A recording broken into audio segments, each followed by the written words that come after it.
Hey, everybody, welcome to a new episode of Real Thoughts with Bob Benham. I am your host, Bob Benham.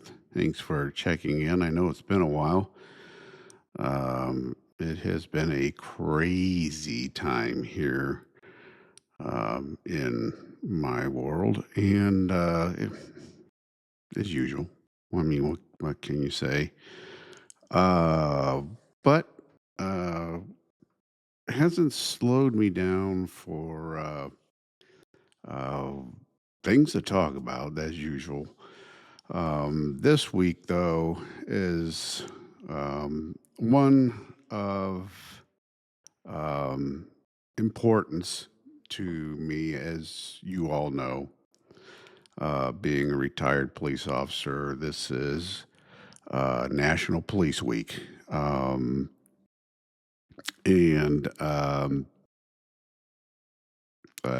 this is the week where we remember those officers that had given their lives in the line of duty. And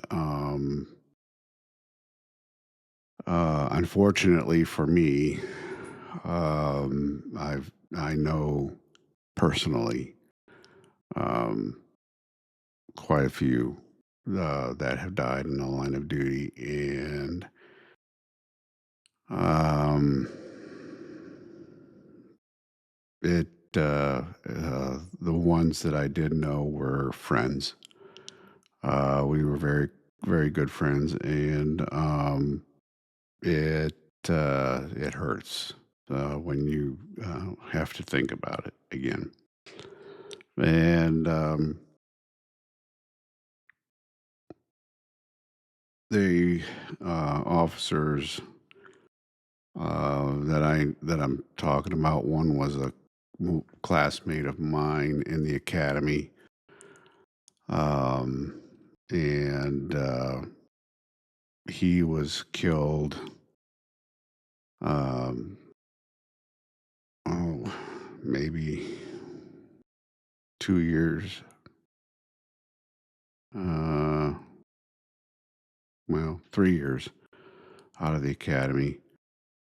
And he was shot and killed um, by a robbery suspect that had just committed a robbery and was uh, fleeing from doing so. And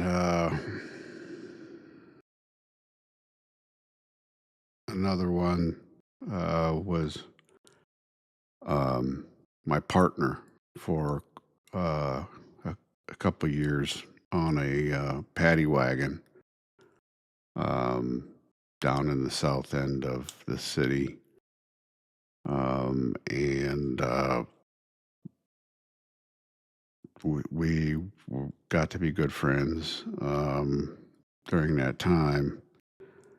Uh, and we used to joke around, and some of the stuff that we just did, and we just had a lot of fun, and we made the job fun. Um, he was a very special guy. Um, knew knew a lot of stuff. Knew a lot of defense techniques. He did a lot of defense training and stuff like that. He ended up uh, flying helicopters for our department, and he did that for quite a while. And after he did that, he went to the SWAT team, and he did that for quite a while, and that's where he ended up uh, um, getting killed. Um, and both of them died literally um, with a what is called a 1 in a million shot. Both of them, um, it just uh, I can't describe that. Um,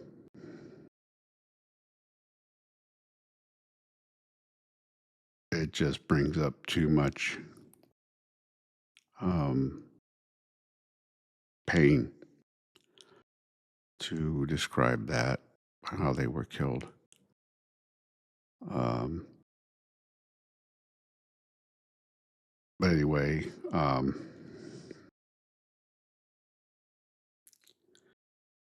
it's a very somber time um,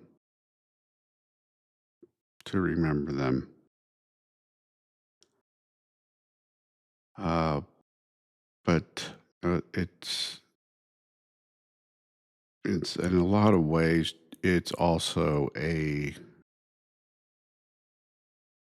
very positive time and should be a celeb,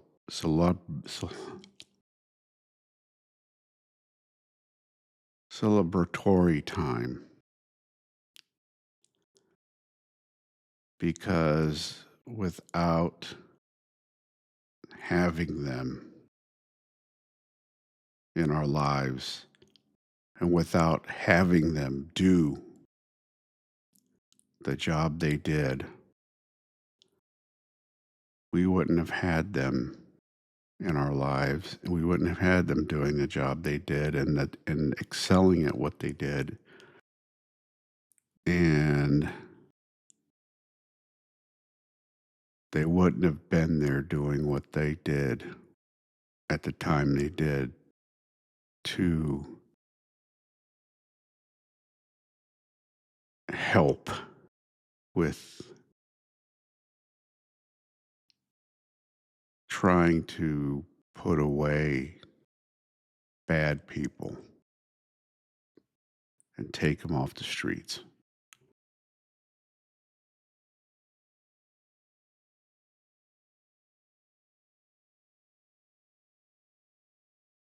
Um, both these guys were um, such joys to be around. Both of them were funny. Oh my goodness, were they funny? Always cracking jokes, always just quick witted. Um, I mean, if I had the tip of the smallest finger of wit that they had, I would be happy. Um, they were just, I mean, they could just rattle off stuff so fast. I mean, it was incredible, absolutely incredible. What the kind of wit that they had, and I mean, it just so fast. Um, they were almost um, Robin Williams type of quick wittedness off the top and off the cuff. It was that they were that good. Um, and it was funny. It was funny. Um, they and it's been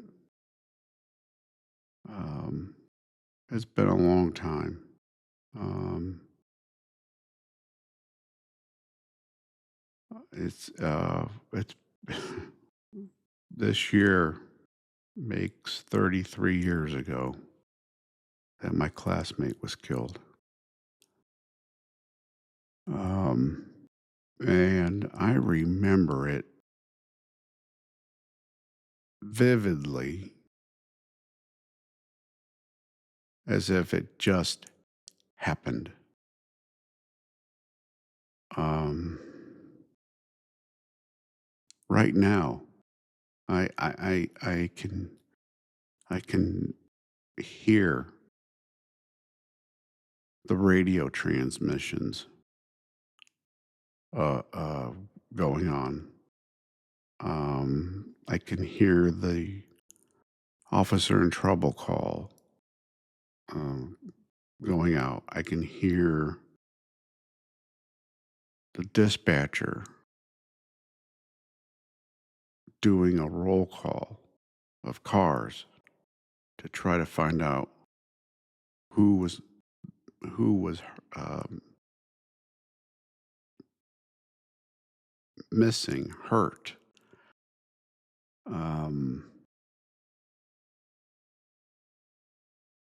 I mean, I can hear it all as if it's going on right now.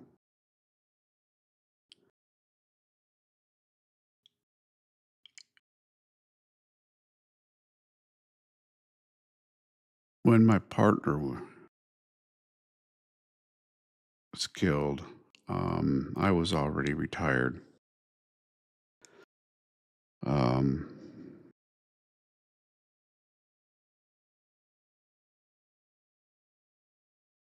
and I was traveling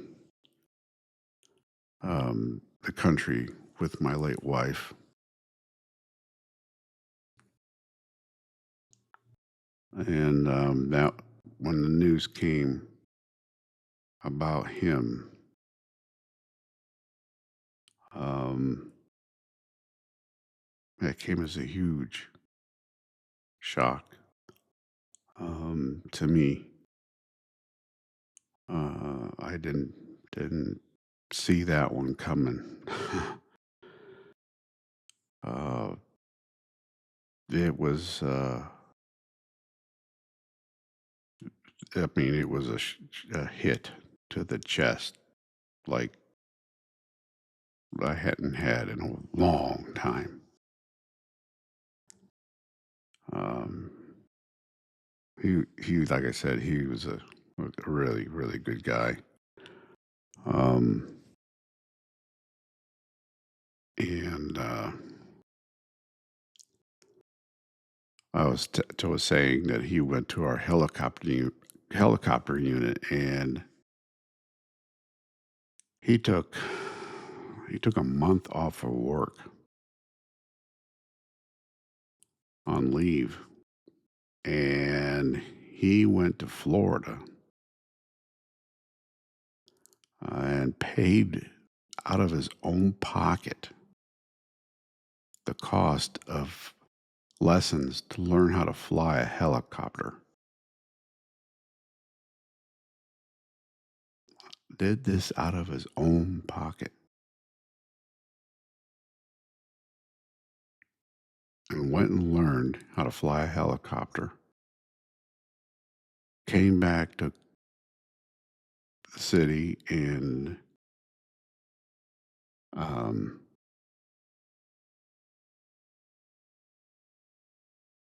when a helicopter job came open, unit job came open, he applied, and he was the only one qualified because he had his helicopter's license, pilot's license, and he got it. Um,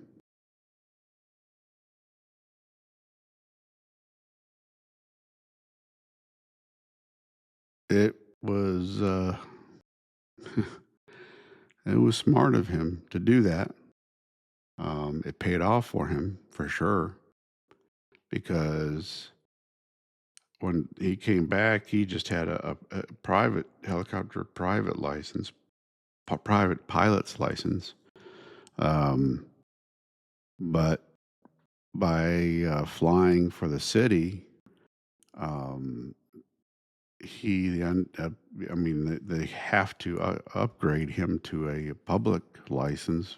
So when he had already had planned that when he retired, he was going to use his uh, helicopter license and fly one publicly, because he would have his public license. He could fly any public helicopter for a company and do that. And um, I mean, he was going to be able to make a ton of money doing that.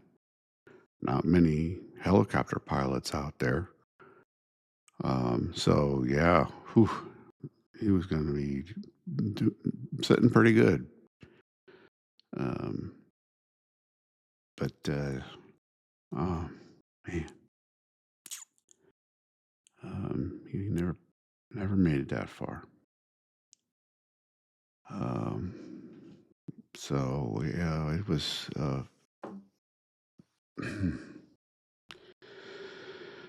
pretty sad. Pretty sad. Um, but there were other officers um, that I knew. Um, I just I just wasn't as close to them. Um,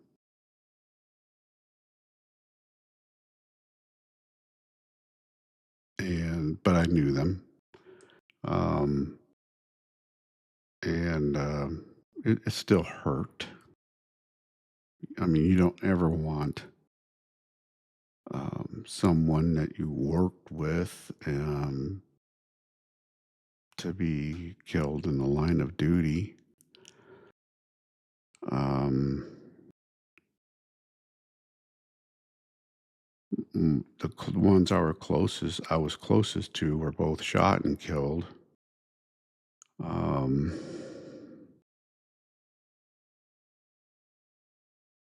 we've had,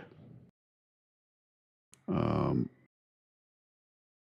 oh, I don't know how many were killed in car crashes, um,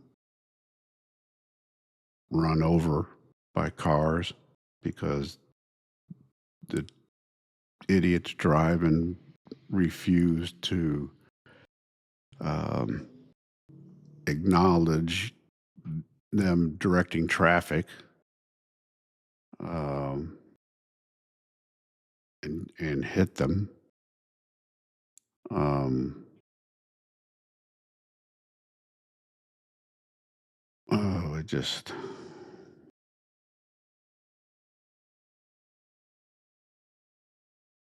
it's just, uh, it's hard. It really is. Um,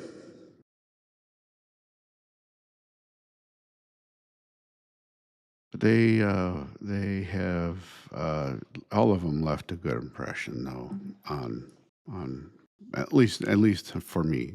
I've left a good impression on my life. Um, and that's why they're missed. That's why they're missed. Um, you just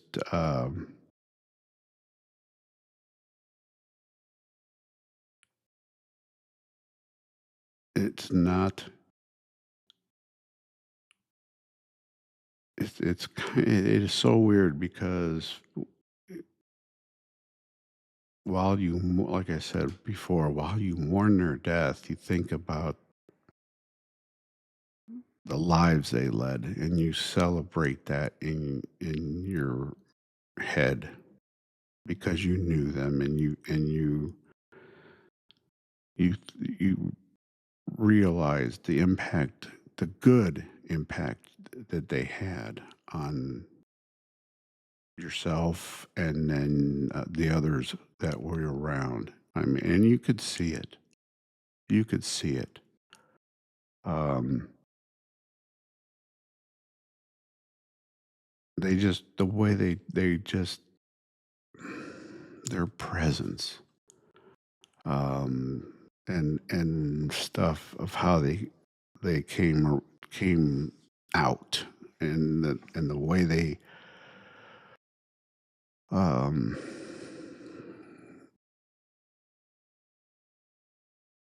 the aura they had. I mean, just the way the effect they had on people. Um, it was something to behold. It really was. Um, and that's why they're missed. That's exactly why they're missed. Um, so yeah, it's Police Week. That's a very, very important time of the year for me. Um, it is just something that because of the fact that I did the job, I talked the talk, I walked the walk.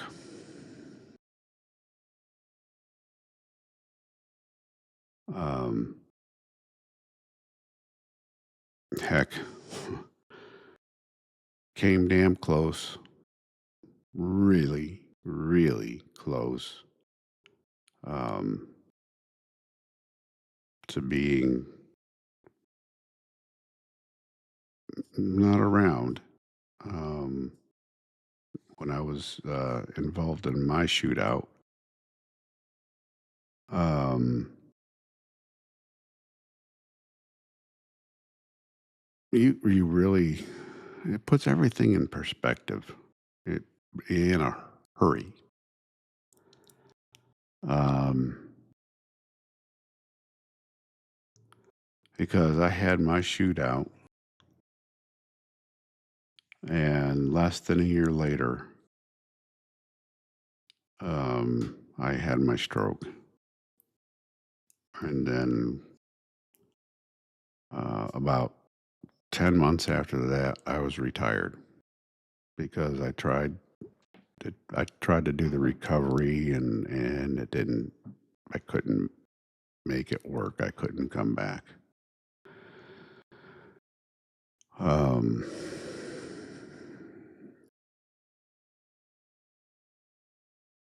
and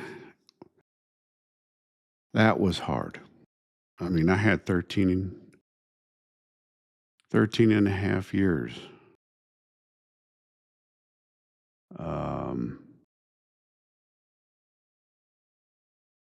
and to have your career um, literally ripped out from underneath you. Um, mm, that and it was something that I loved to do. I loved it. Um, I there was not a morning that I did not get up to go to work where I wasn't happy to put on the uniform and go to work. Um, the guys I worked with in the squad I worked in, um, they were all wonderful. Um, I was the junior guy in the squad, um, by far. Um, I was in a squad that it normally took um, it normally took an officer to have 25 years seniority to get on this squad. Somehow, in a fluky way, I made it with less than 8. Just just less than 8. I was just about to hit the 8-year mark when I got on there. And I was floored when I got that call. Absolutely floored. Um, I think I was 15, number 15 out for the job. I didn't think it would get to me. I mean, if you're 15 out. You got that 14 guys ahead of you. You figured you're never going to get the job. Um, s- Somehow, some way, um, it got to me. And when the sergeant called me and said, "Hey, the job's open to you. You're next on the list," I was like, I want it. It's mine. I'll take it."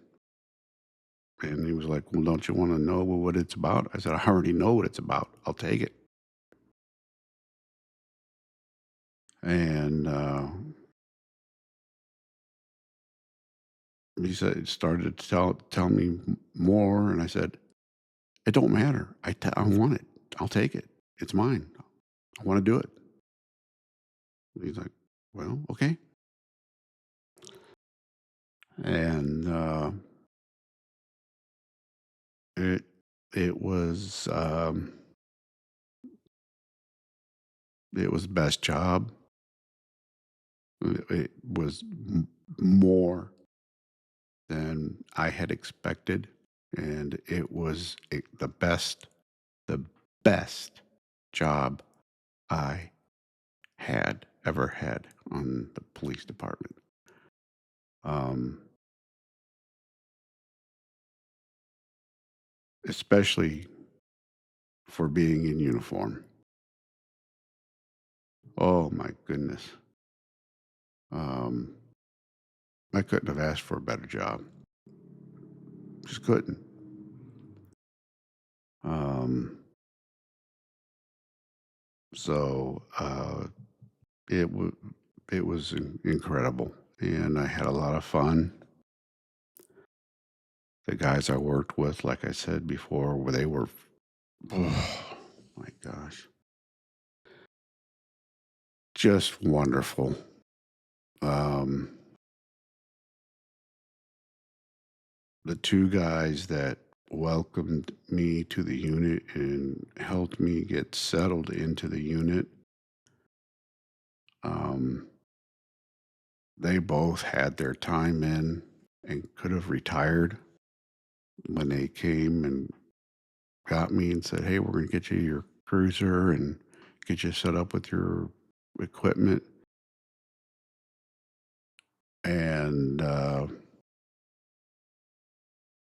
I mean, they treated me like, I mean, they didn't treat me like I was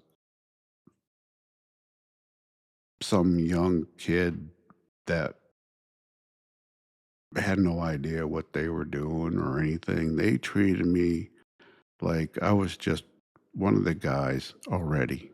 Like, "Hey, you know, you're no different than one of us. Let's go." And they treated me like that the whole time. The whole time. And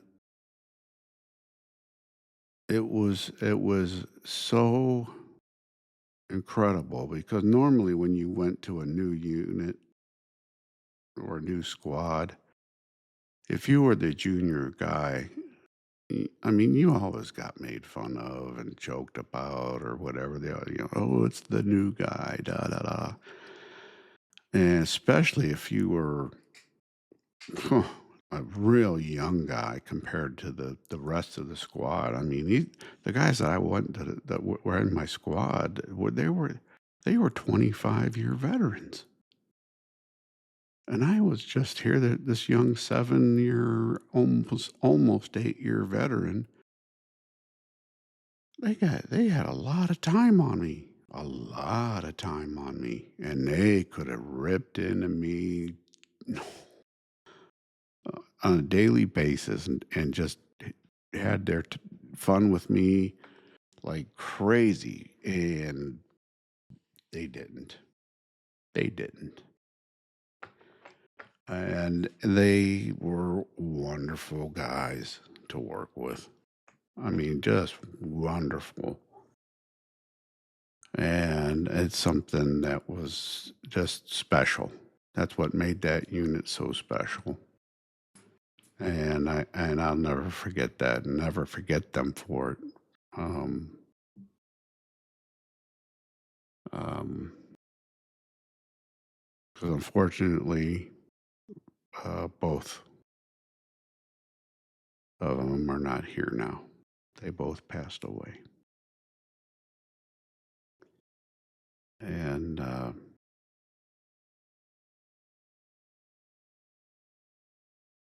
it's crazy. Um,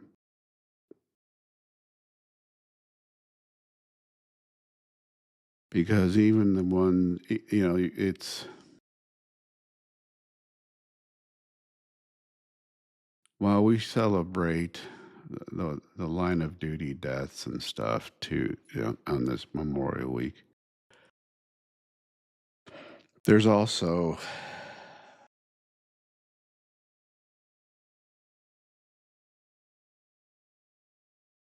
we should also recognize those that served,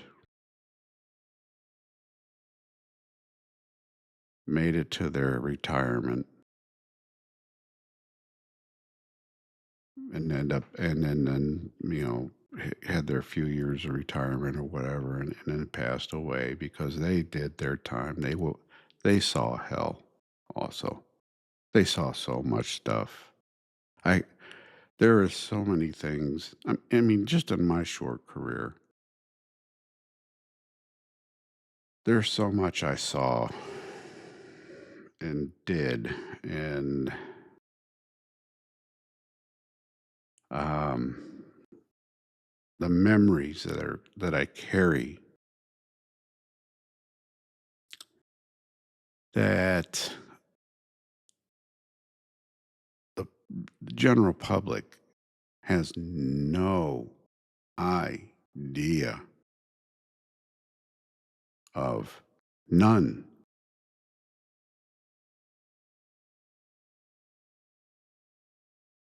And it makes me so upset and angers me to no end.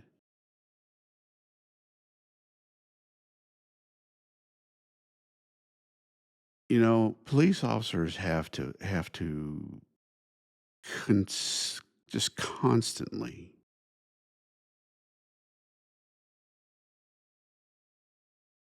um, we just have to be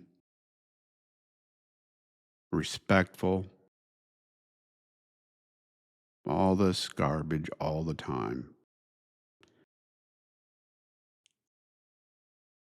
and I get that. That's the job.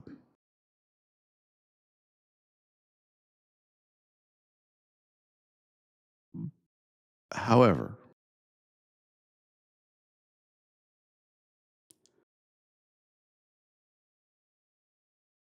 people today absolutely have zero respect back.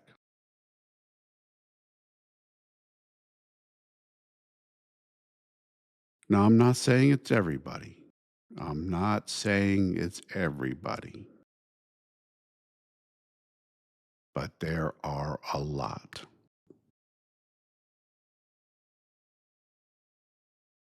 You see it on YouTube. You see it on TikTok. You see it on X. You see it everywhere. Facebook, I mean, it is everywhere. These videos of people just disobeying police officers' orders, just getting in officers' faces, spitting on them, throwing stuff at them, uh, you name it, spraying bear spray at the officers, um, uh, just these riots and stuff that are going on now. And then in the traffic stops, just a total disregard for the officer, like they're not even there. They keep their windows up, or will only put a make drop it their window to a little crack, and refuse to comply, won't give officers their driver's license or anything like that, which, by the way, that is illegal. You have to provide that identification once the officer asks for it. If you do not, you go to jail, period. Um, it's these people today. They think they know their rights. They've been totally misinformed by people on the internet. Um,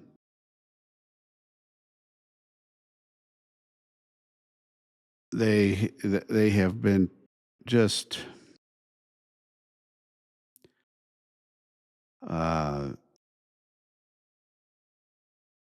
just they believe all this junk that's going on the internet, and they are so far from the truth, so far from fact, so far from the law. Um, I just I want to scream at times. But then there's so many times now I just, because I'm not an officer anymore, um, and I see this stuff, I start to get upset, but then I just start laughing because these people look silly and they're just stupid. They are. They're stupid for acting like that because they're just following the wrong crowd. They just think, "Oh, I can do this because I can, because everybody else is doing it." And, it's like following a dumbass because they're gonna walk off a cliff. They're gonna follow them all right off the cliff too. You know, are you really that dumb? Yes, they are. I mean, it is incredible to watch this crap happen. And all you can do is laugh at it. That's all you can do. I mean, it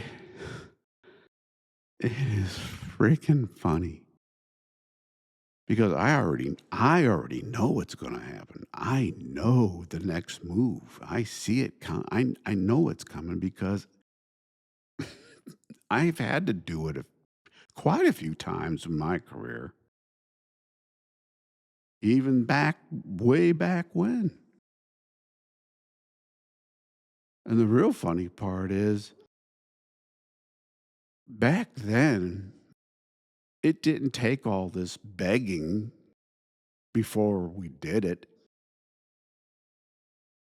It wasn't like, "Sir, please, I need your driver's license and registration and insurance card. Oh, sir, please, pretty please." You didn't do that.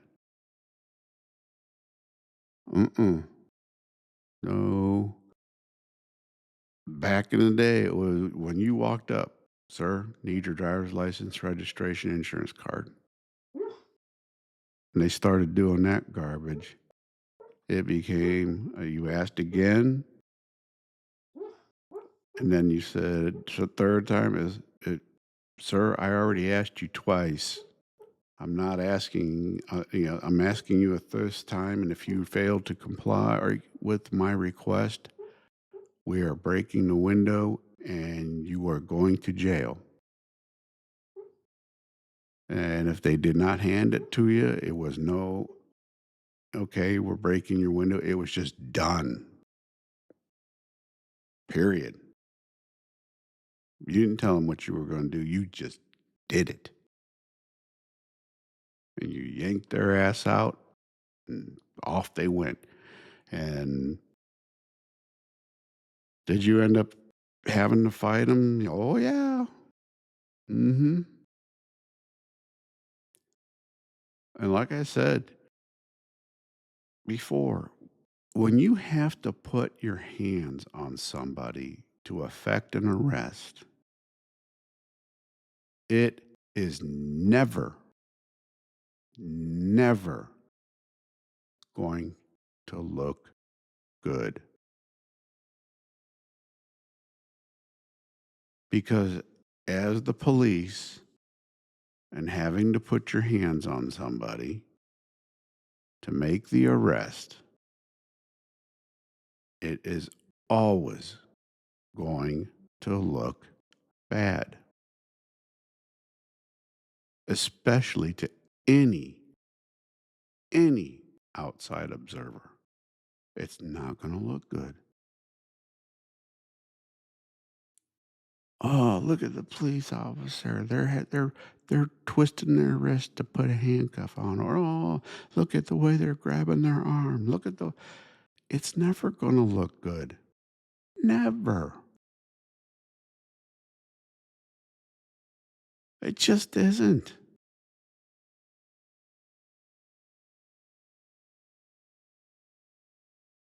That's that's law enforcement.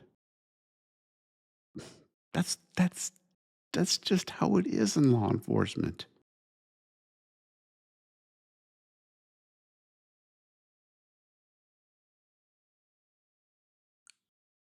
You know, you put your hands on somebody to take them into custody, it's not going to look good. To how you have to take them to the ground to put them in handcuffs, put them up against a car, against the wall, whatever. It's not going to look good.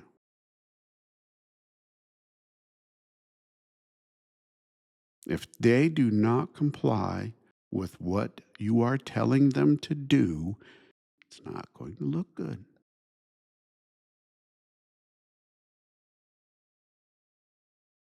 And I love these people that say, "Oh yeah, it, these if the way these officers they just say if you comply, it'll all be fine," and that's just not true.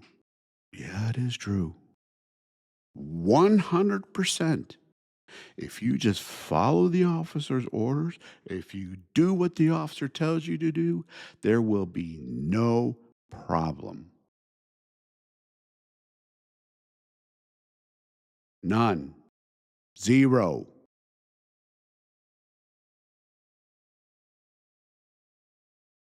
You do what the officer tells you to do. 100%. You do exactly what the officer tells you to do. Everything will be fine and you will go home unhurt. You will go to jail unhurt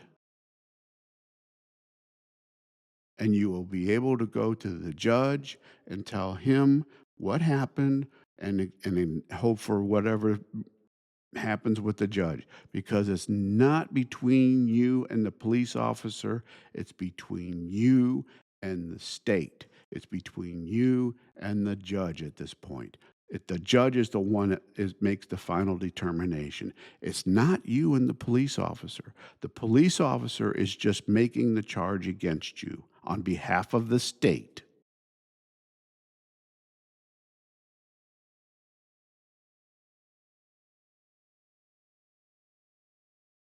The parents today don't educate. The schools today, they don't educate. Nobody takes the time to explain to their children or anybody else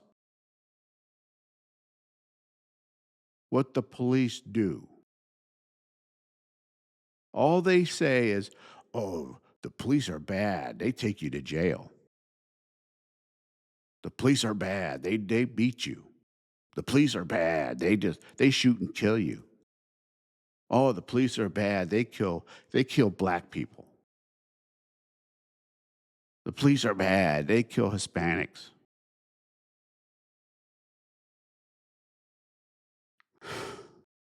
No, they don't.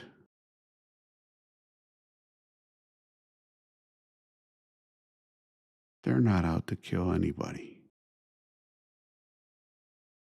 They don't want to kill anybody. Do they have to at times? Yeah. Yeah. There are times when they have to.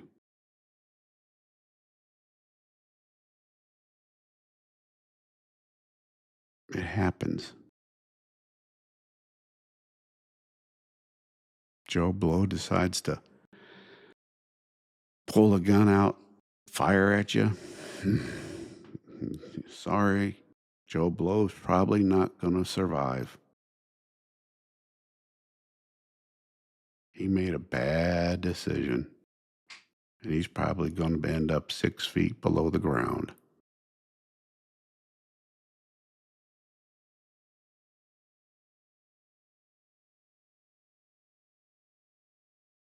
He made that choice. You have to remember, people, everything that a police officer does and reacts to is what that person decided to do.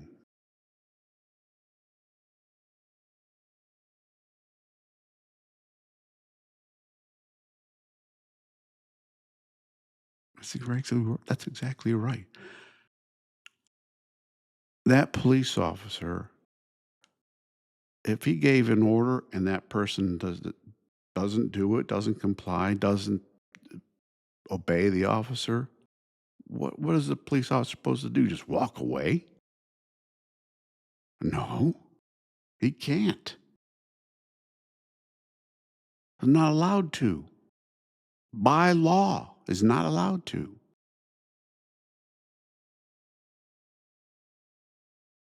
The officer has to enforce the law. That's his job or her job. And if you do not comply, when the officer says you are under arrest, you are going to jail one way or another. Or if you fail to comply and it becomes a life or death situation, you may not go to jail at all. You might be going to the morgue. It just depends on how much and how far you escalate it.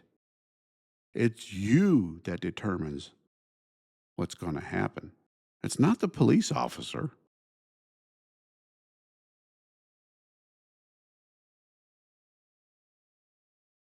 People have a tendency to just not see that. It's not the police officer that determines that stuff. It is the person doing that. It's the person that the officer stopped that determines all that stuff. It is the officer that is reacting to that stuff. It is the officer that has to react to whatever's going on. The officer gives the command, and then whatever the person does. It's like parenting your child. You tell your child, "Hey, go clean your room." No. Or what do you do? Just sit there and go, "Oh, okay." Unfortunately, nowadays, yeah, parents say that. They do that. They don't care. Oh, okay. And that's why we have a problem.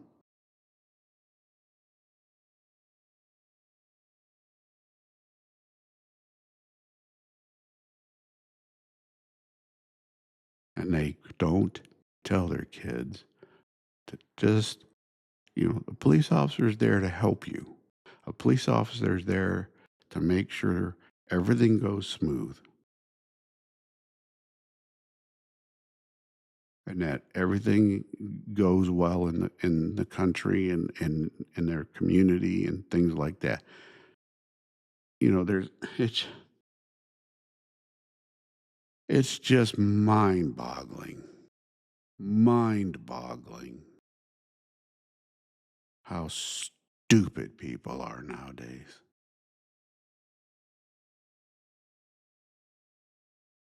Oh my gosh. I have never seen such idiocy like I do now.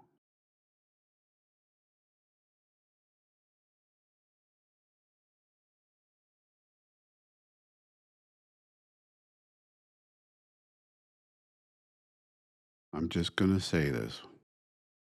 I'm just going to say it. Comply. Do what the officer tells you to do, no matter what. Comply with the officer, and you and the officer will be just fine. 100%.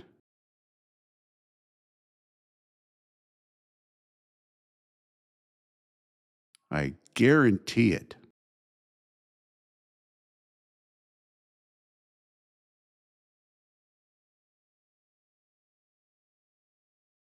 You will not be hurt. The officer won't be hurt. Everything will go smooth.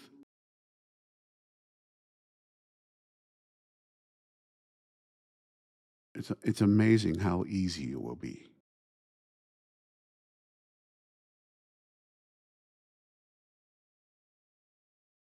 But the minute you say no, all bets are off.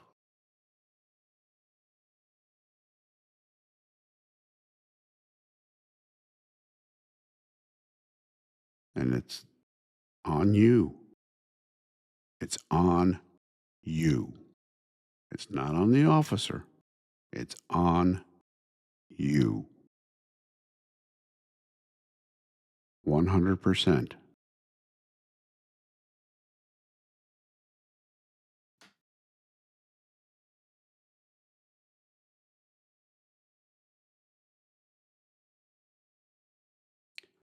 Last thing I want to touch on today,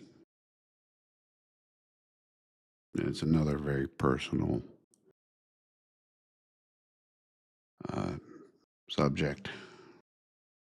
I mean, it's something that needs to be addressed, and I don't know. I don't know how, because it's a tough subject. We're starting to address it with veterans, but it needs to be addressed with law enforcement.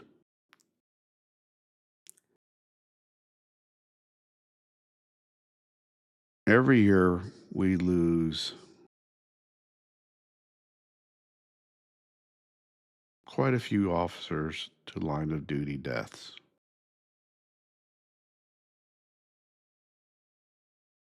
However, it is now getting to the point now where we're losing hundreds more officers to suicide. And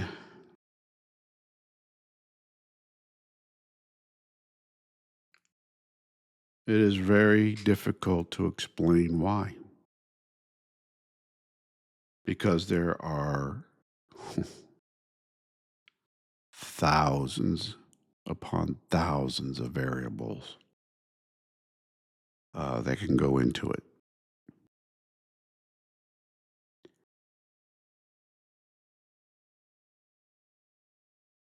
Police officers are basically a civilianized military, um,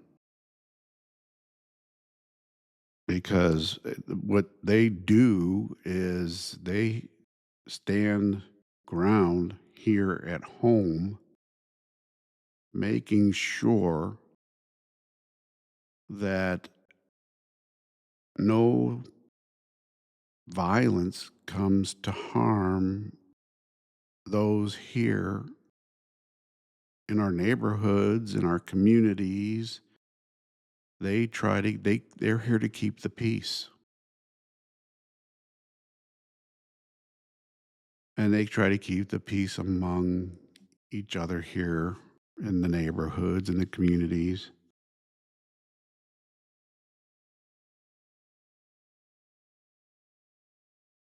And amongst families.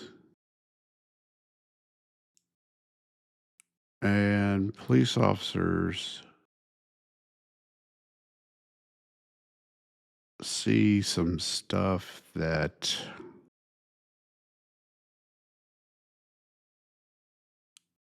is just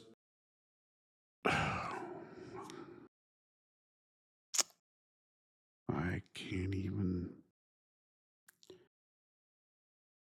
explain it because it is beyond horrific. And I it's just I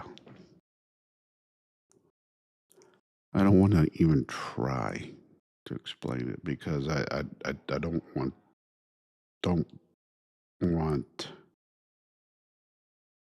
um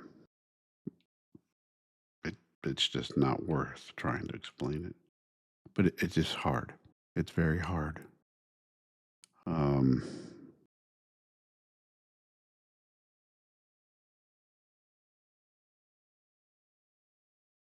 I know myself.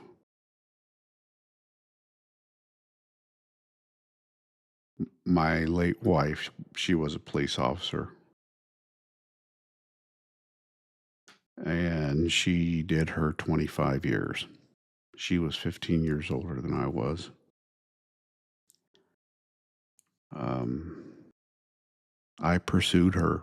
She didn't pursue me. Um, that was kind of the joke around the police department. They always used to say that she was a cougar. She was uh, um, because of the age difference. And I said, no, I'm the one that chased her. And of course, because of the age difference, everybody, oh no, you got that. This relationship's never gonna work. You guys aren't gonna last very long. Da, da, da, da, da, da. And, here I was 24 years old, and I'm chasing a 39-year-old. Had no idea she was that old. Well, I did, but it, it didn't matter. She at the time I was chasing her, she looked like she was probably about 30 years old, if that. Um, she was beautiful. Um, anyway, getting off track here. Anyway, she by the time um, my disability was approved, she had her 25 years with the department, and um, she said, "You know what? I'm since you're retiring, I'm just going to go ahead and retire too." And I was like, "Well, okay, if that's what you want to do." And she said, "Yeah, I'm had enough. I'm just going to go ahead and go." And I said, "Okay." So um, she retired, and I retired, and we ended up uh, we moved to North Carolina for a couple of years, and we had some things that we set up there and thought we were going to do, and that ended up falling through. And then so we ended up uh, selling our house, and then we traveled the country for oh, 12, 13 years. Loved every minute of it. Oh my God, it was beautiful. Um, saw so much and met so many people, and oh, it was just incredible. I will. It's an experience that I just will never forget, and it's an experience that if it weren't for my late wife, I probably never would have had, because she's the one that pushed me into doing it. Um, anyway, um,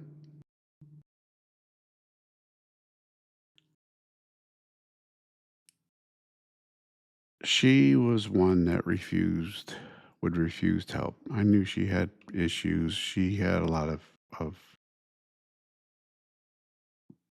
problems dealing with depression and dealing with things and stuff like that. And it was starting to get really bad. And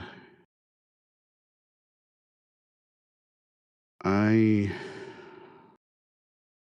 I tried so hard to be there for her, to try to help her, and to just kind of do what I could.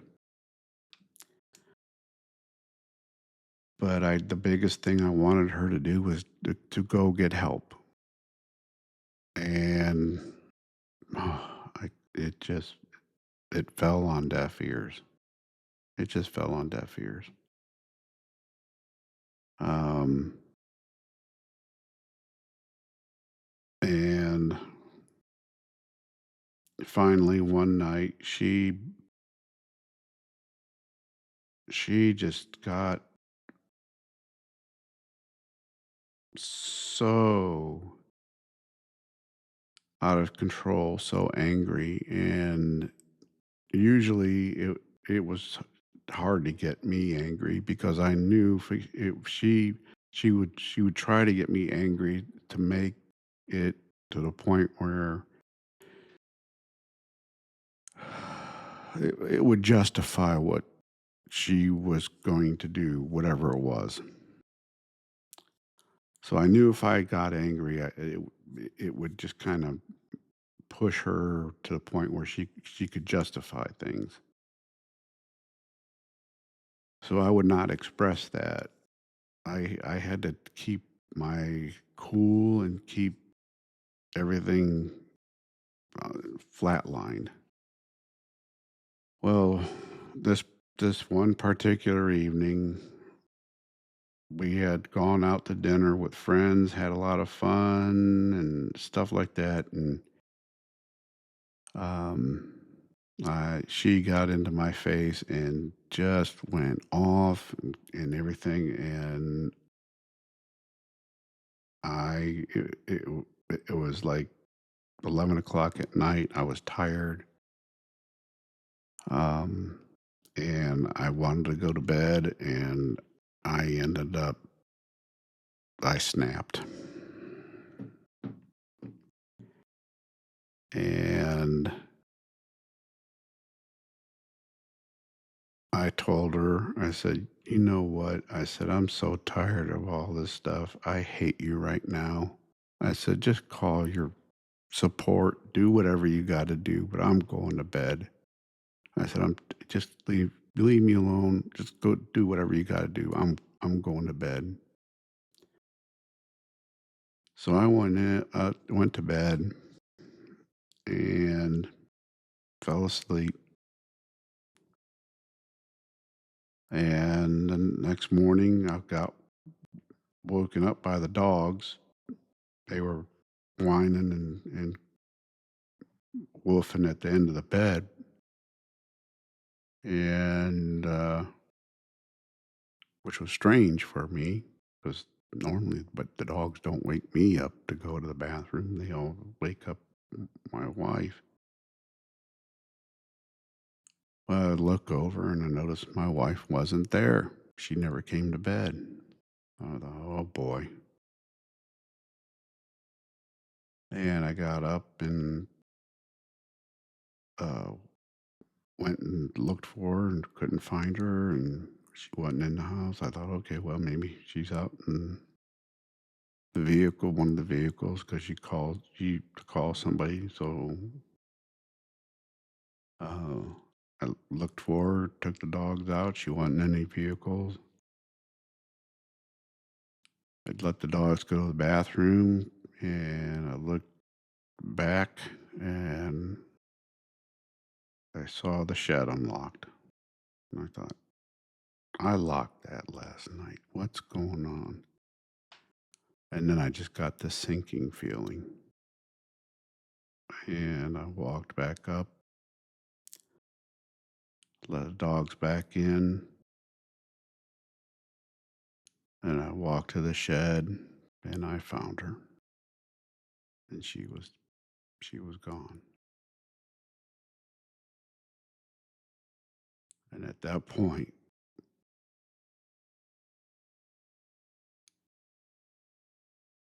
my breath left my body and I felt like I died too.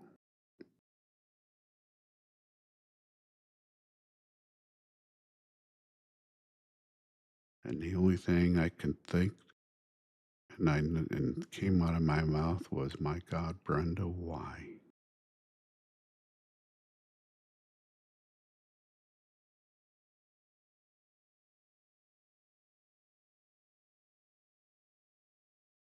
So I know firsthand about police suicide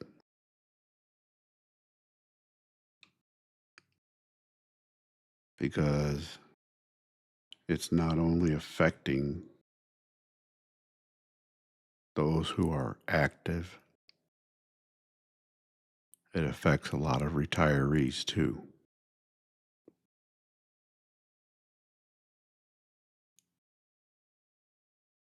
And somehow, some way, it needs to be addressed. I know, I know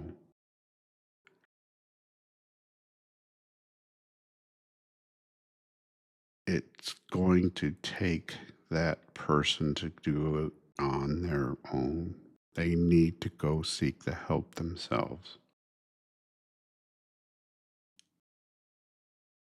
And a lot of them won't.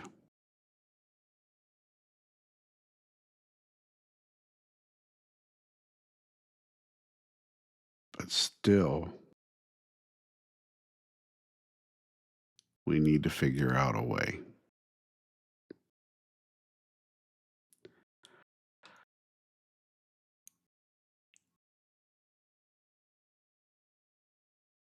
I know, too, from a personal standpoint, I almost became not a victim of suicide because you don't become a victim of it. Um, but you,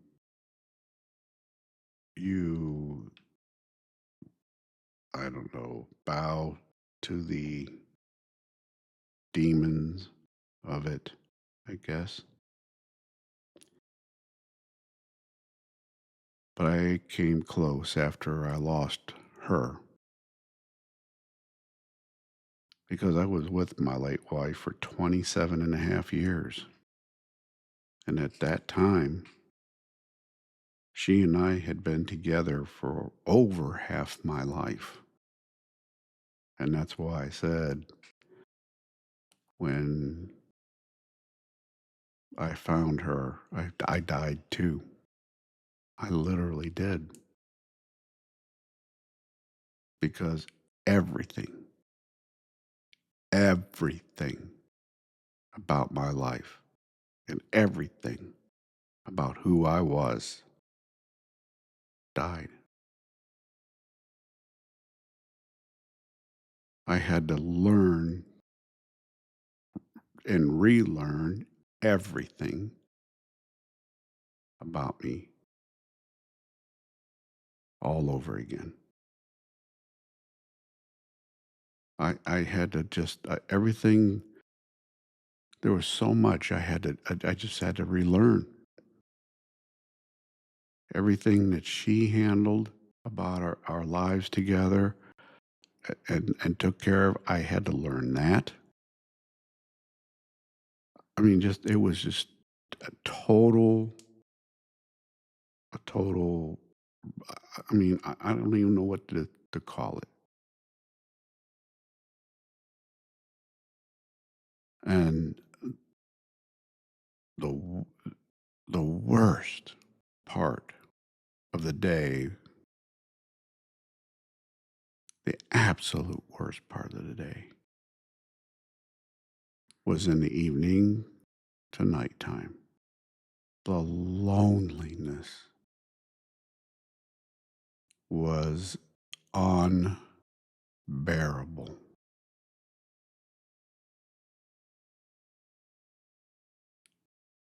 because she wasn't there. She wasn't there to talk to carry on a conversation with. Nothing.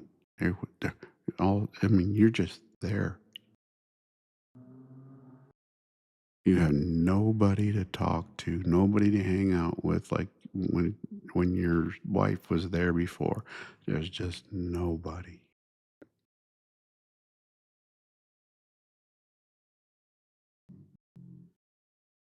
It is hard.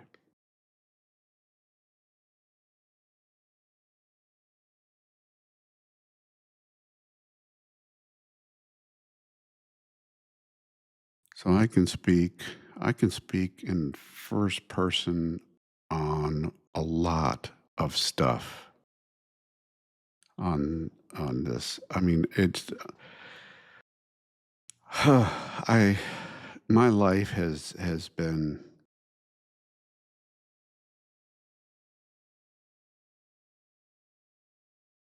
so up and down. And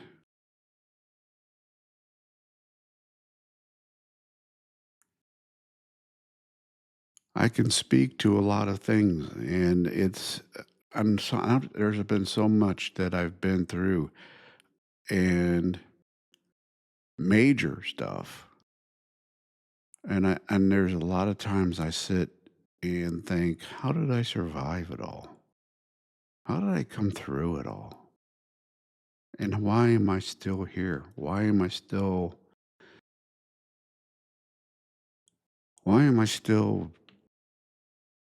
just I mean, I've been retired now going on 23 years, and I can't hold a job because of my disability.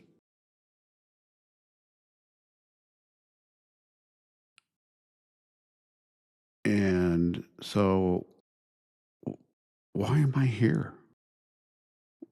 what is my what am I supposed to be doing to what is my contribution to the world? What am I supposed to be doing? And this here, right here, is the only thing that I could come up with. And that's why I'm doing this. I know it sounds probably crazy to you, but that's all I got. And that's why I'm doing it.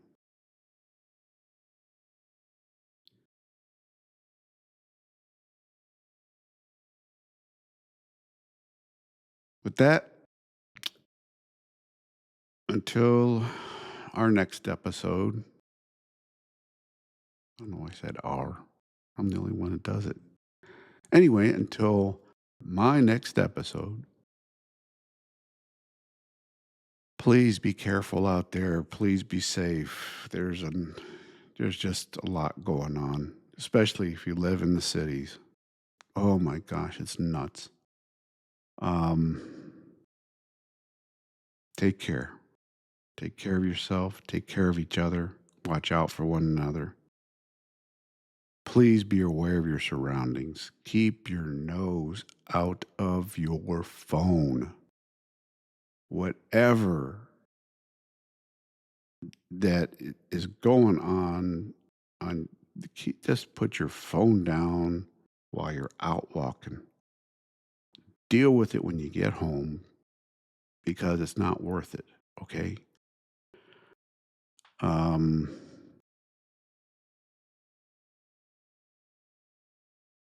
just take care of each other. Take care of yourselves. Be vigilant on what's going on around you. And God bless you.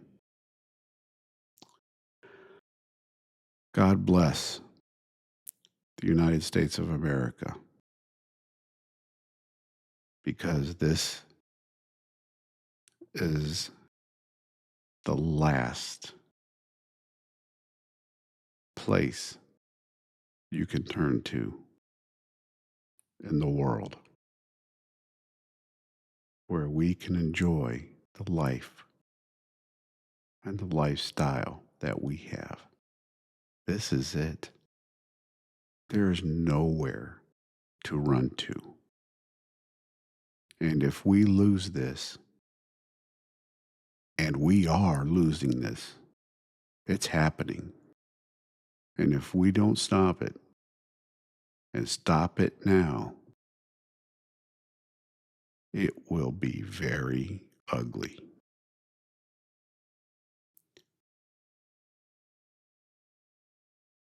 That's why I say, God bless this nation. And I pray for this country daily. But God bless these United States of America. Until next time, this is Real Thoughts with Bob Benham. I am Bob Benham, I think. I don't know, just kidding. Uh, take care of yourselves. And until next time, bye bye.